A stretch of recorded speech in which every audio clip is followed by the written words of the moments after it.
Hello and welcome to this edition of Yes 101's Visual Radio. Bringing you the news, I'm Hashni Pathirana. And before we take a look at your news in detail, let's take a look at your headlines first. News First headline. Elpitiya Pradeshiya Sabha election, special day for polling card distribution amid holiday operations.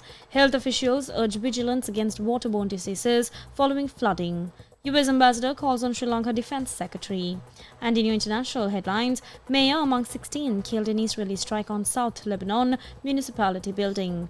And in your sports, ICC Women's T20 World Cup 2024, Pro Tees prime for wounded Australia.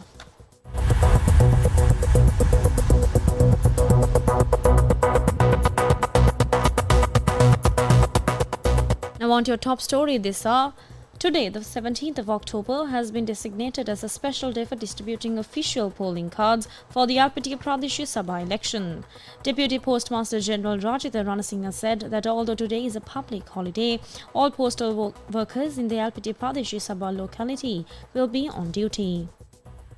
Deputy Postmaster General Rajitha Ranasinghe further said that the secured packets containing postal ballots were sent to certifying officers and that the Postal Department is now receiving the used packets. He added that steps are being taken by the Department of Posts to forward these packets to the district returning officers in Galle.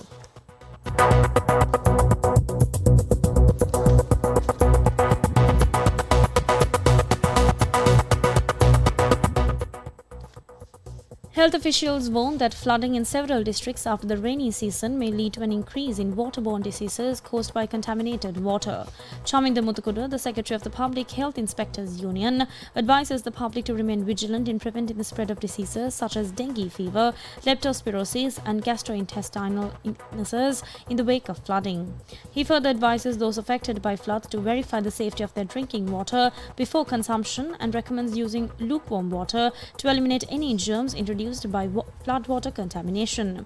Additionally, he urges the public to thoroughly clean surfaces that may have been exposed to contaminated water to minimize the risk of spreading infectious diseases.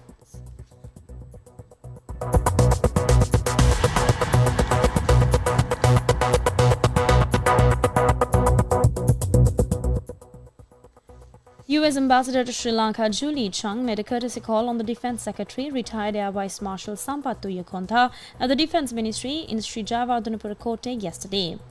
After according a warm welcome, the Defence Secretary had a cordial discussion with the US envoy. Discussions were centered on enhancing bilateral ties between the two countries.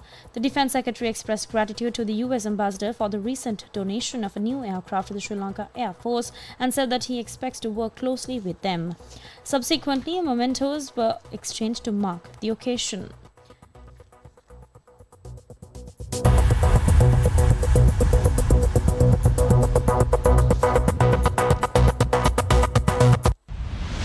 International news.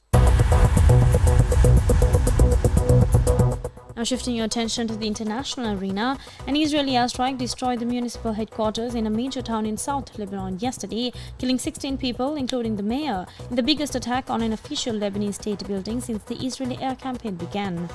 Lebanese officials denounced the attack, which also wounded more than 50 people in Elpitiya, a provincial capital, saying it was proof that Israel's campaign against the Hezbollah armed group was now shifting to the target Lebanese state.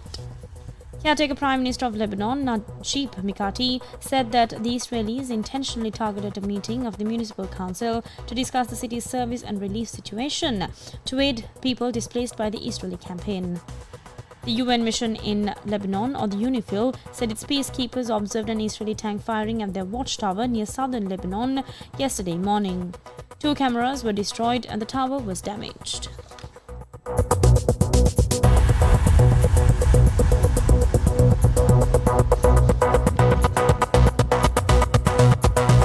Sports news.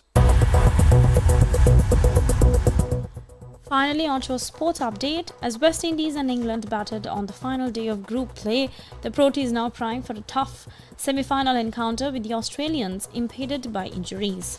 South Africa once again stand toe-to-toe with Australia at the business end of a T20 World Cup, this time meeting with a spot in the 2024 final on the line.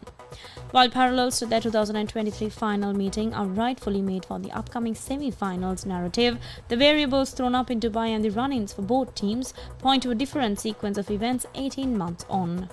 The winner of the semi-final will take on the winner of the West Indies-New Zealand semi-final on Friday night in Dubai. You can catch all the live action of the tournament via TV1 and www.Pradeshiya.lk.